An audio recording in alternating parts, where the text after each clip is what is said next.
ದ್ವಿತೀಯ ಪಿಯುಸಿಯಲ್ಲಿ ಭೂಗೋಳಶಾಸ್ತ್ರವನ್ನು ತೆಗೆದುಕೊಂಡಿರುವ ವಿದ್ಯಾರ್ಥಿಗಳಿಗೆ ಸ್ವಾಗತ. ಈಗ ನಿಮ್ಮ ಪರೀಕ್ಷೆಗಾಗಿ ಒಂದು ಸಂಭವನೀಯ ಪ್ರಶ್ನೆ ಪತ್ರಿಕೆ ಮತ್ತು ಉತ್ತರಗಳನ್ನು ನೋಡೋಣ. ನೋಡಿ, ಕಡಿಮೆ ಜನನ ಪ್ರಮಾಣ ಹೊಂದಿದ ರಾಷ್ಟ್ರ. ಕಡಿಮೆ ಜನನ ಪ್ರಮಾಣ ಹೊಂದಿದ ರಾಷ್ಟ್ರ ಇಲ್ಲಿ ಕೊಟ್ಟಿರುವ ಇದರ ಪ್ರಕಾರ ಜಪಾನ್. ಸಿ ಜಪಾನ್ ಉತ್ತರ. ಇನ್ನು ಮುಂದಿನ ಪ್ರಶ್ನೆ ನೋಡಿ, ವಿಶ್ವದಲ್ಲಿ ಅತಿ ಹೆಚ್ಚು ಕಾರ್ಯನಿರ್ವಹಿಸುತ್ತಿರುವಂತಹ ಕಾಲುವೆ. ಅದು ಸುಯೇಜ್ ಕಾಲುವೆ. ಇನ್ನು ಭಾರತದಲ್ಲಿ ಕುಟುಂಬ ಕಲ್ಯಾಣ ಯೋಜನೆಯನ್ನು ಜಾರಿಗೆ ತಂದ ವರ್ಷ 1952. ಕಬ್ಬಿಣಾಂಶದ ಆಧಾರದ ಮೇಲೆ ಉತ್ತಮ ದರ್ಜೆಯಿಂದ ಕಡಿಮೆ ದರ್ಜೆ ಹೊಂದಿರುವ ಕಬ್ಬಿಣದ ಅದಿರಿನ ಸರಿಯಾದ ಕ್ರಮಣಿಕೆ ನೋಡಿ ಯಾವುದು? ಹೀಗೆ 4 ಇವನ್ನು ಕೊಟ್ಟಿದ್ದಾರೆ. ಉತ್ತಮ ದರ್ಜೆಯಿಂದ ಕಡಿಮೆ ಯಾವುದಾದ್ರು ಅಂದರೆ ಮ್ಯಾಗ್ನೆಟೈಟ್, ಹೆಮಟೈಟ್, ಲಿಮೋನೈಟ್, ಸಿಡರೈಟ್. ಇದು ಸರಿಯಾದ ಕ್ರಮ. ಭಾರತದ ಅತಿ ಉದ್ದವಾದ ರಾಷ್ಟ್ರೀಯ ಹೆದ್ದಾರಿ NH7. ಭಾರತದ ಅತಿ ಉದ್ದವಾದ ರಾಷ್ಟ್ರೀಯ ಹೆದ್ದಾರಿ.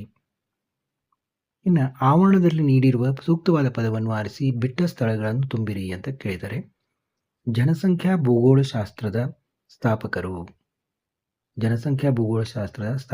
GT ತ್ರಿವಾರ್ತ. ಡ್ಯಾಶ್ ಒಂದು ತೃತೀಯ ಆರ್ಥಿಕ ಉದ್ಯೋಗವಾಗಿದೆ. ಯಾವುದು? ಶಿಕ್ಷಣ ಅನ್ನೋದು ತೃತೀಯ ಆರ್ಥಿಕ ಉದ್ಯೋಗವಾಗಿದೆ. ಪ್ರಪಂಚದ ಅತಿ ದೊಡ್ಡ ಮೆಗಾಸಿಟಿ ನ್ಯೂಯಾರ್ಕ್.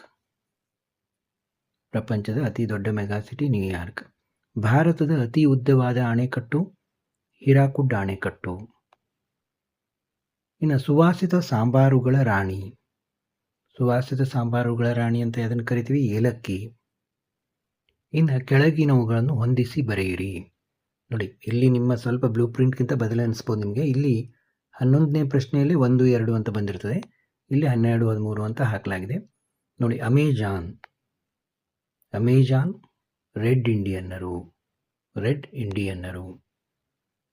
ಮಧುರೈ ದೇವಾಲಯಗಳ ನಗರ. ಮಧುರೈ ಅನ್ನೋದು ದೇವಾಲಯಗಳ ನಗರ. ಬಾಸುಮತಿ ಅನ್ನೋದು ಪಂಜಾಬ್ ಪ್ರಾಂತ್ಯದಲ್ಲಿ ಬೆಳೆಯುವಂಥ ಅಕ್ಕಿ ಬಾಸುಮತಿ. ಅದ್ಭುತ ಲೋಹ ಯಾವುದು? ಅಲ್ಯೂಮಿನಿಯಂ ಅನ್ನೋದು ಅದ್ಭುತ ಲೋಹ ಅಂತ ಅನಿಸ್ಕೊಂಡಿದೆ. ಕಬ್ಬಿಣ ಮತ್ತು ಉಕ್ಕು ಮೂಲ ಕೈಗಾರಿಕೆ. ಕಬ್ಬಿಣ ಮತ್ತು ಉಕ್ಕು ಮೂಲ ಕೈಗಾರಿಕೆ. ಇನ್ನು ನೆಕ್ಸ್ಟ್ ನೋಡಿ, ಗಣಿಗಾರಿಕೆ ಅಂದರೇನು? ನೋಡಿ, ಅದು 11ನೇ ಪ್ರಶ್ನೆ ಆಗಿರೋದ್ರಿಂದ ಇಲ್ಲಿ ಈಗ ನಿಮ್ಮ ಹೊಸ ಬ್ಲೂ ಪ್ರಿಂಟ್ನಲ್ಲಿ 12 ಅಂತ ಕೊಡಲಾಗಿದೆ. ಗಣಿಗಾರಿಕೆ ಅಂದರೇನು? ಭೂಮಿಯ ಒಳಗಿರುವ ಖನಿಜಗಳನ್ನು ಹೊರತೆಗೆಯುವುದನ್ನೇ ಗಣಿಗಾರಿಕೆ ಎನ್ನುವರು. ಗ್ರಾಮೀಣ ವಸತಿಗಳನ್ನು ಅರ್ಥೈಸಿ. ನಗರ ವಸತಿಗಳ ಲಕ್ಷಣವನ್ನು ಹೊಂದಿರದ ವಸತಿಗಳೇ ಗ್ರಾಮೀಣ ವಸತಿಗಳು. ಇಲ್ಲಿ ನೋಡಿ ಉತ್ತರ. ನಗರ ವಸತಿಗಳ ಲಕ್ಷಣವನ್ನು ಹೊಂದಿರದ ವಸತಿಗಳೇ ಗ್ರಾಮೀಣ ವಸತಿಗಳು. ನೀರಾವರಿ ಎಂದರೇನು? ಬೆಳೆಗಳಿಗೆ ಕೃತಕವಾಗಿ ನೀರನ್ನು ಪೂರೈಸುವ ಕಲೆಯನ್ನೇ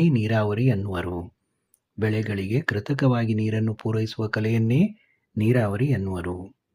ಇನ್ನು ಜೈವಿಕ ಅನಿಲ ಎಂದರೇನು? ಸಗಣಿ ಮತ್ತು ವ್ಯರ್ಥ ಜೈವಿಕ ವಸ್ತುಗಳನ್ನು ಬಳಸಿ ಉತ್ಪಾದಿಸುವುದೇ ಜೈವಿಕ ಅನಿಲ. ಇನ್ನು ವಾಯು ಮಾಲಿನ್ಯ ಅಂದರೇನು? ಹೊಗೆ, ವಿಷಪೂರಿತ ಅನಿಲ, ಧೂಳಿನಿಂದ ವಾಯು ಮಲಿನವಾಗುವುದನ್ನೇ ವಾಯು ಮಾಲಿನ್ಯ ಎಂದು ಕರೆಯುತ್ತೇವೆ. ಇನ್ನು ಭಾಗ ಬಿ ಯಲ್ಲಿ ನೋಡೋಣ. ವಲಸೆಯ ವಿಧಗಳನ್ನು ಬರೆಯಿರಿ. ಆಂತರಿಕ ವಲಸೆ, ಅಂತಾರಾಷ್ಟ್ರೀಯ ವಲಸೆ. ಮರ ಕಡಿಯುವ ಉದ್ಯಮವು ಸಮಶೀತೋಷ್ಣ ವಲಯದಲ್ಲಿ ಏಕೆ ಹೆಚ್ಚು ಅಭಿವೃದ್ಧಿಯಾಗಿದೆ? ನೋಡಿ, ವಿಸ್ತಾರವಾದ ಪ್ರದೇಶದಲ್ಲಿ ಒಂದೇ ಜಾತಿಯ ಮರಗಳು, ಆಧುನಿಕ ತಂತ್ರಜ್ಞಾನ, ಉತ್ತಮ ಸಾರಿಗೆ ಸೌಲಭ್ಯ, ಅರಣ್ಯಾಧಾರಿತ ಕೈಗಾರಿಕೆಗಳ ಅಭಿವೃದ್ಧಿ. ಇದರಿಂದ ಮರ ಕಡಿಯುವ ಉದ್ಯಮ ಸಮಶೀತೋಷ್ಣ ವಲಯದಲ್ಲಿ ಹೆಚ್ಚು ಅಭಿವೃದ್ಧಿಯಾಗಿದೆ. ಇನ್ನು ವಿವಿಧೋದ್ದೇಶ ನದಿ ಕಣಿವೆ ಯೋಜನೆಗಳ ಪ್ರಮುಖ ಉದ್ದೇಶಗಳನ್ನು ತಿಳಿಸಿ. ನೋಡಿ, ನೀರಾವರಿ, ಜಲವಿದ್ಯುತ್ ಉತ್ಪಾದನೆ, ಉತ್ತಮ ಸಾರಿಗೆ ಸೌಲಭ್ಯ, ಮಣ್ಣು ಸಂರಕ್ಷಣೆ ಇತ್ಯಾದಿ. ಇನ್ನು ಖನಿಜಗಳ ಪ್ರಮುಖ ವಿಧಗಳು ಯಾವುವು? ಲೋಹ ಖನಿಜ ಮತ್ತು ಅಲೋಹ ಖನಿಜ. ಭಾರತದ ಪರಮಾಣು ಖನಿಜಗಳನ್ನು ಹೆಸರಿಸಿ. ಯುರೇನಿಯಂ, ಥೋರಿಯಂ ಮತ್ತು ಪ್ಲುಟೋನಿಯಂ. ಇನ್ನು ನೆಕ್ಸ್ಟ್ ನೋಡಿ, ಕರ್ನಾಟಕದಲ್ಲಿ ಸಾಫ್ಟ್ವೇರ್ ಟೆಕ್ನಾಲಜಿ ಪಾರ್ಕ್ಗಳು ಎಲ್ಲಿವೆ? ಬೆಂಗಳೂರು, ಮೈಸೂರು, ಉಡುಪಿ, ಹುಬ್ಬಳ್ಳಿ ಇತ್ಯಾದಿ. ಸಾಫ್ಟ್ವೇರ್ ಟೆಕ್ನಾಲಜಿ ಪಾರ್ಕ್ಗಳು ಇರುವುದು ಬೆಂಗಳೂರು, ಮೈಸೂರು, ಉಡುಪಿ, ಹುಬ್ಬಳ್ಳಿ ಇತ್ಯಾದಿ. ಇನ್ನು ಕಬ್ಬಿಣ ಮತ್ತು ಉಕ್ಕು ಕೈಗಾರಿಕೆಯನ್ನು ಕಚ್ಚಾ ವಸ್ತು ಆಧಾರಿತ ಕೈಗಾರಿಕೆ ಎಂದು ಕರೆಯಲು ಕಾರಣವೇನು? ಕಚ್ಚಾ ವಸ್ತು ಸಾಗಾಣಿಕೆ ವೆಚ್ಚದ ಉಳಿತಾಯ, ಸಾರಿಗೆ ವೆಚ್ಚದ ಉಳಿತಾಯ ಇತ್ಯಾದಿ. ಆದ ಕಾರಣ ಕಚ್ಚಾ ವಸ್ತು ಆಧಾರಿತ ಕೈಗಾರಿಕೆ ಅಂತ ಕರಿತೀವಿ. ಭಾರತದ ಜಲಸಾರಿಗೆಯ 2 ಮುಖ್ಯ ವಿಧಗಳಾವು: ಒಳನಾಡು ಜಲಸಾರಿಗೆ ಮತ್ತು ಸಮುದ್ರ ಸಾರಿಗೆ. ಇನ್ನು ಮಾನವ ಭೂಗೋಳಶಾಸ್ತ್ರದ ವ್ಯಾಪ್ತಿಯನ್ನು ವಿವರಿಸಿ ಅಂತಂದಿದ್ದಾರೆ. 7 ಪ್ರಶ್ನೆಗಳಿಗೆ 20ರಿಂದ 25 ವಾಕ್ಯಗಳಲ್ಲಿ ವಿವರಿಸಿ.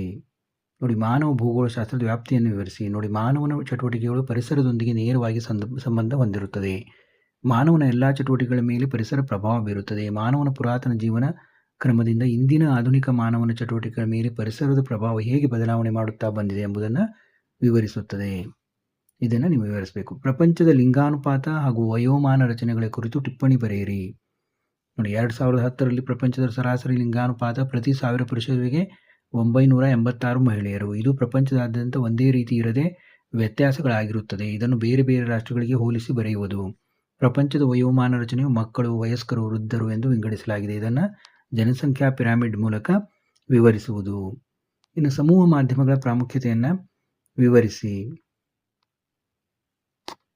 ಸಾರ್ವಜನಿಕರಿಗೆ ಸರ್ಕಾರಿ ನಿಯಮಗಳ ತಿಳುವಳಿಕೆ, ಅಭಿವೃದ್ಧಿ ಕಾರ್ಯಕ್ರಮ, ಕೃಷಿ, ಕೈಗಾರಿಕೆ ಮತ್ತು ಸಾರಿಗೆಗಳಲ್ಲಿ ಆಗುತ್ತಿರುವ ಬದಲಾವಣೆ, ಪ್ರತಿನಿತ್ಯದ ದಿನದ ಆಗುಹೋಗುಗಳು, ಸುದ್ದಿ ಸಮಾಚಾರಗಳ ಮಾಹಿತಿ ಇತ್ಯಾದಿಗಳನ್ನು ತಿಳಿಸುವುದು ಸಮೂಹ ಮಾಧ್ಯಮಗಳ ಪ್ರಾಮುಖ್ಯತೆ.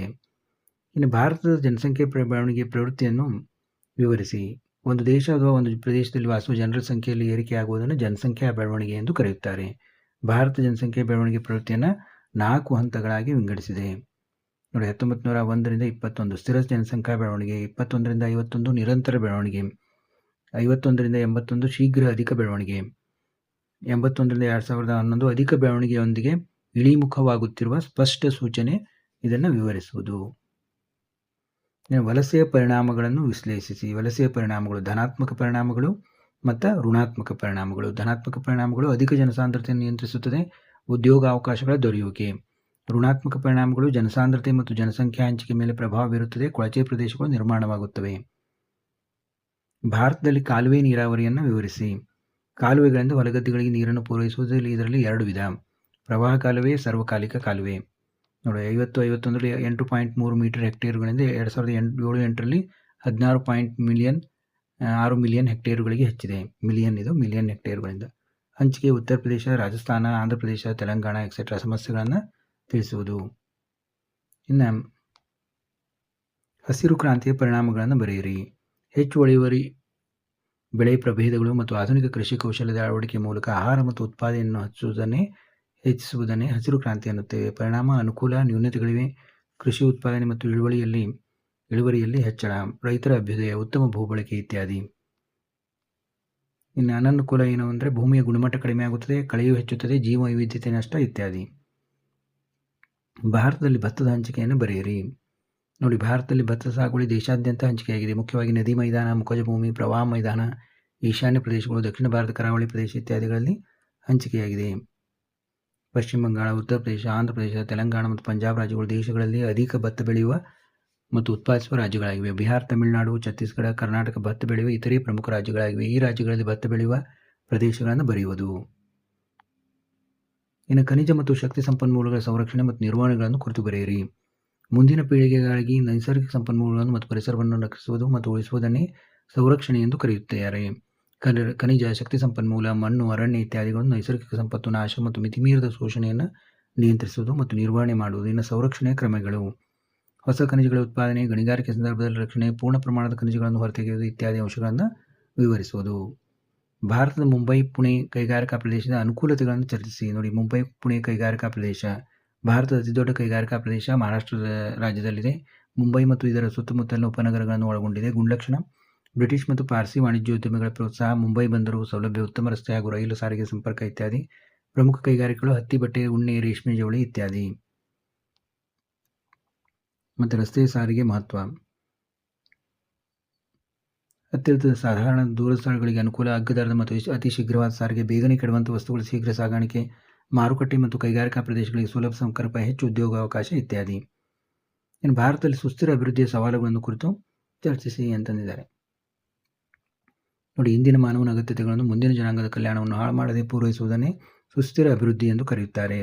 ಸುಸ್ಥಿರ ಅಭಿವೃದ್ಧಿಯ ಸವಾಲುಗಳು ಜನಸಂಖ್ಯೆ, ಬಡತನ, ಅಸಮಾನತೆ, ಕುಡಿಯುವ ನೀರಿನ ಕೊರತೆ, ಆರೋಗ್ಯ, ಇಂಧನ ಸಂಪನ್ಮೂಲಗಳ ಬಳಕೆ, ಅರಣ್ಯ ನಾಶ, ಪೆಟ್ರೋಲ್ ಬಳಕೆ ಇತ್ಯಾದಿ. ಇನ್ನು ಮುಂದಿನ ಭಾಗದಲ್ಲಿ ನೋಡಿ ಈಗಿನ ಬ್ಲೂ ಪ್ರಿಂಟ್ಗೆ ಇದಕ್ಕೆ ಸ್ವಲ್ಪ ನಿಮಗೆ ಬೇರೆ ಅನಿಸುತ್ತೆ. ಯಾಕಂದರೆ ಹೇಳಿದೆ ನಾನು, ಹೊಂದಿಸಿ ಬರೆಯೋದಲ್ಲಿ ಸಪ್ರೇಟ್ ಆಗಿ ಅಂಕಿಗಳನ್ನು ಕೊಡಲಾಗಿದೆ.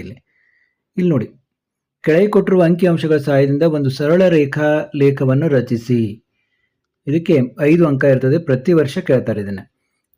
ಭಾರತದಲ್ಲಿ ಮ್ಯಾಂಗ್ನೀಸ್ ಉತ್ಪಾದನೆ ನೋಡಿ, ವರ್ಷಗಳನ್ನು ಕೊಟ್ಟಿದ್ದಾರೆ. ಉತ್ಪಾದನೆ ದಶಲಕ್ಷ ಟನ್ಗಳಲ್ಲಿ 1961ರಿಂದ 2011ರವರೆಗೆ. ಇಲ್ಲೇನು ಮಾಡಬೇಕು, ನೀವೊಂದು ಸರಳ ರೇಖಾಲೇಖವನ್ನು ರಚನೆ ಮಾಡಬೇಕು. ಎಕ್ಸ್ ಸಮತಲ ಅಕ್ಷ, ವಾಯ್ ಲಂಬ ಅಕ್ಷದ ರಚನೆ. ಅದನ್ನು ಬರೆದು ಇಲ್ಲಿ ನೀವು ಶೀರ್ಷಿಕೆ ಬರೀಬೇಕು, ಪ್ರಮಾಣ ಬರೀಬೇಕು. ಈ ಪ್ರಮಾಣ ಮತ್ತು ಶೀರ್ಷಿಕೆ ಏನು, ದಶಲಕ್ಷ ಟನ್ಗಳಲ್ಲಿ ಏನದು ಮ್ಯಾಂಗ್ನೀಸ್ ಉತ್ಪಾದನೆ. ಕೊಟ್ಟ ದತ್ತಾಂಶಗಳನ್ನು ಗುರುತಿಸಬೇಕು. ಕ್ರಮಾನುಸಾರವಾಗಿ ಸರಳ ರೇಖೆಯನ್ನು ಎಳೆಯೋದು. ಇದೇನು ತುಂಬ ಸುಲಭ ಇದೆ, ಏನು ದೊಡ್ಡ ಇದಿಲ್ಲ. ಇನ್ನು ಕೆಳಗಿನ ಅಂಕಿಅಂಶಗಳ ಸಹಾಯದಿಂದ ಒಂದು ಸರಳ ಸ್ತಂಭಾಲೇಖವನ್ನು ರಚಿಸಿ. ನೋಡಿ, ಭಾರತದಲ್ಲಿ ಆಯ್ದ ರಾಜ್ಯಗಳ ಗೋಧಿ ಉತ್ಪಾದನೆ ದಶಲಕ್ಷ ಟನ್ಗಳಲ್ಲಿ. ನೋಡಿ, ಬೇರೆ ಬೇರೆ ರಾಜ್ಯಗಳ ಹೆಸರು ಕೊಟ್ಟಿದ್ದಾರೆ. ಉತ್ತರ ಪ್ರದೇಶ, ಪಂಜಾಬ್, ಹರಿಯಾಣ, ಮಧ್ಯಪ್ರದೇಶ, ಇಲ್ಲೆಲ್ಲ ಎಷ್ಟು ಇದು ಅಂತ ಅನ್ನೋದನ್ನು ಇಲ್ಲಿ ಕೂಡ ಹಾಗೆ ಸಮತಲ ಅಕ್ಷ, ಲಂಬ ಅಕ್ಷದ ರಚನೆ ಮಾಡಿ ಶೀರ್ಷಿಕೆ ಬರೀಬೇಕು, ಪ್ರಮಾಣ ಬರೀಬೇಕು, ಕೊಟ್ಟ ದತ್ತಾಂಶಗಳನ್ನು ಗುರುತಿಸಿ ಕ್ರಮಾನುಸಾರವಾಗಿ ಲಂಬ ಸ್ತಂಭಗಳನ್ನು ರಾಜ್ಯಗಳಿಗೆ ಅನುಸಾರವಾಗಿ ರಚಿಸುವುದು. ಅಂದರೆ ಉತ್ತರ ಪ್ರದೇಶ ಇಷ್ಟು, ಪಂಜಾಬ್ ಇಷ್ಟು, ಹರಿಯಾಣ, ಮಧ್ಯಪ್ರದೇಶ, ರಾಜಸ್ಥಾನ, ಹೀಗೆ ಒಂದು ಲಂಬ ಸ್ತಂಭಗಳನ್ನು ರಚಿಸೋದು. ತುಂಬ ಸುಲಭ ಇದೆ. ಉತ್ಪಾದನೆ ತೆಳಗೆ ದಶಲಕ್ಷ ಟನ್ಗಳಲ್ಲಿ ಅಂತ ಪ್ರಮಾಣ ಬರೆಯೋದು. ರಾಜ್ಯಗಳ ಹೆಸರು ಈ ಕಡೆ ಉತ್ತರ ಪ್ರದೇಶ, ಪಂಜಾಬ್ ಅಂತ ಈ ಕಡೆ ರಾಜ್ಯಗಳ ಹೆಸರು ಬರ್ತವೆ. ತುಂಬ ಸುಲಭವಾಗಿದೆ, ಅದೇನು ದೊಡ್ಡ ಇದಿಲ್ಲ. ಇನ್ನು ವೃತ್ತಾಲೇಖದ ರಚನೆ ನೋಡಿ, ಬಿದಲ್ಲಿ ಇದು 10 ಅಂಕದ ಪ್ರಶ್ನೆ ಇರ್ತದೆ. ವೃತ್ತಲೇಖದ ರಚನೆ ಇಲ್ಲಿ ಏನು ಕೇಳಿದರೆ, ಭಾರತದ ರೈಲ್ವೆ ಗೇಜುಗಳ ವಿಧಗಳು, broad gauge, metre gauge, narrow gauge, ಪ್ರತಿಶತ ಎಷ್ಟು ಅನ್ನೋದು. ಇದನ್ನು ಇಲ್ಲಿ ನೋಡಿ ಲೆಕ್ಕ ಮಾಡಬೇಕು ನೀವು. Broad gauge, metre gauge, narrow gauge. ಇಲ್ಲ 86 × 360 ಡಿವೈಡೆಡ್ ಬೈ 100, 360 ಡಿಗ್ರಿಗಳಿಗೆ ಪರಿವರ್ತನೆ ಮಾಡಿಕೊಂಡು ಈ ರೀತಿ ಲೆಕ್ಕ ಮಾಡಿದರೆ ಎಷ್ಟು ಬಂತು ನೋಡಿ. Broad gauge 309.6, metre gauge 36, narrow gauge 14.4, ಒಟ್ಟು ಏನಾಯಿತು 360 ಆಯಿತು. ರೀತಿ ಲೆಕ್ಕ ಮಾಡ್ಕೊಂಡು ನೀವು ಏನು ಮಾಡಬೇಕು, ಸೂಕ್ತ ವೃತ್ತ ರಚಿಸಬೇಕು. ಹಿಂಗೆ ವೃತ್ತವನ್ನು ರಚಿಸಿ 360 ಗೊತ್ತಾಗ್ತದೆ ನಿಮಗೆ. ವೃತ್ತದಲ್ಲಿ ಹಾಫ್ ಅಂದರೆ 160 ಆಗುತ್ತೆ. ಇದು 360 ವೃತ್ತ. 360 ವೃತ್ತದಲ್ಲಿ ಯಾವುದಕ್ಕೆ ಎಷ್ಟೆಷ್ಟು ಬಂತು, ಬ್ರಾಡ್ ಗೇಜ್ ಎಷ್ಟು ಬಂತು, ಮೀಟರ್ ಗೇಜ್ ಎಷ್ಟು ಬಂತು, ನ್ಯಾರೋ ಗೇಜ್ ಎಷ್ಟು ಬಂತು ನೋಡಿ. ಇಲ್ಲಿ ಲೆಕ್ಕ ಮಾಡ್ಕೊಂಡಿದ್ದೀವಿ ನಾವು. ಬ್ರಾಡ್ ಗೇಜ್ಗೆ 309 ಅದೇ ಬಂದುಬಿಡ್ತು. ಮೀಟರ್ ಗೇಜು, ನ್ಯಾರೋ ಗೇಜು ಸ್ವಲ್ಪ ಬಂತು. ಅಂದರೆ ಆಲ್ಮೋಸ್ಟು ಇಲ್ಲಿ ಬ್ರಾಡ್ ಗೇಜ್ ಇದೆ. ಮೀಟರ್ ಗೇಜು ಇದು ನಾನು ಸುಮ್ಮನೆ ರಫ್ ಆಗಿ ತೋರಿಸ್ತಾ ಇದ್ದೀನಿ, ಇಷ್ಟೇ ಇದೆ. ಇದೆಲ್ಲ ಏನಿದೆ 86% ಇದೆಲ್ಲ ಬ್ರಾಡ್ ಗೇಜ್ ಇದೆ. ಆಮೇಲೆ ಮೀಟರ್ ಗೇಜ್ ಒಂದು 10%, ಆಮೇಲೆ ನ್ಯಾರೋ ಗೇಜ್ ಒಂದು 4% ಅಷ್ಟೇ ಇದೆ. ಈ ರೀತಿ ನೀವೊಂದು ಚಿತ್ರದಲ್ಲಿ ತೋರಿಸ್ಬೇಕು. ಶೀರ್ಷಿಕೆ ಬರೀಬೇಕು, ವೃತ್ತದಲ್ಲಿ ಡಿಗ್ರಿಗಳಿಗೆ ಅನುಸಾರವಾಗಿ ಗುರುತಿಸಬೇಕು, ಸೂಚಿಯನ್ನು ಬರೀಬೇಕು. ಅಥವಾ ಪ್ರಾಥಮಿಕ ದತ್ತಾಂಶಗಳ ಮೂಲಗಳನ್ನು ವಿವರಿಸಿ ಎಂದಿದ್ದಾರೆ. ಪ್ರಾಥಮಿಕ ದತ್ತಾಂಶಗಳ ಮೂಲಗಳನ್ನು ನೀವು ಡಿಟೇಲ್ ಆಗಿ ಬರೀತಾ ಹೋಗಬೇಕಾಗ್ತದೆ. ಇಲ್ಲೆಲ್ಲ ಕೊಟ್ಟರೆ ನೋಡಿ, ಪ್ರಾಥಮಿಕ ದತ್ತಾಂಶಗಳ ಮೂಲಗಳು ಸಂಶೋಧಕರ ಗುಂಪು, ಸಂಸ್ಥೆ ಮತ್ತು ಸಂಧಿಗಳು ಪ್ರಥಮವಾಗಿ ಸಂಗ್ರಹಿಸುವ ದತ್ತಾಂಶಗಳನ್ನು ಪ್ರಾಥಮಿಕ ದತ್ತಾಂಶ ಅನ್ನುತ್ತಾರೆ. ಮೂಲಗಳು ವೈಯಕ್ತಿಕ ಸಂದರ್ಶನ, ವೀಕ್ಷಣೆಯಿಂದ, ಪ್ರಶ್ನಾವಳಿಗಳಿಂದ ಮತ್ತು ಇತರೆ ಅಂಶಗಳನ್ನು ವಿವರಿಸುವುದು. ಈ ಮೇಲಿಂದ ನೀವು ನೀಟಾಗಿ ಮಾಡಿದರೆ ನಿಮಗೆ ಫುಲ್ ಮಾರ್ಕ್ಸ್ ಸಿಗುತ್ತೆ. ಇದಕ್ಕಿಂತ ತುಂಬ ನೋಡಲಿಕ್ಕೂ ಇದು ಕಾಣುತ್ತೆ. ನೀಟಾಗಿ ಮಾಡಿದರೆ ಫುಲ್ ಮಾರ್ಕ್ಸು ಈಸಿಯಾಗಿ ದೊರೆಯುತ್ತೆ. ಮತ್ತು ಇದೇ ರೀತಿ ಸಂಭವನೀಯ ಪ್ರಶ್ನೆ ಪತ್ರಿಕೆ 2 ಮತ್ತು 3 ನೋಡೋಣ. ಕಾಮೆಂಟ್ನಲ್ಲಿ ನಿಮಗೆ ಹೇಗೆ ಅನಿಸ್ತು ಅನ್ನೋದನ್ನು ತಿಳಿಸಿ.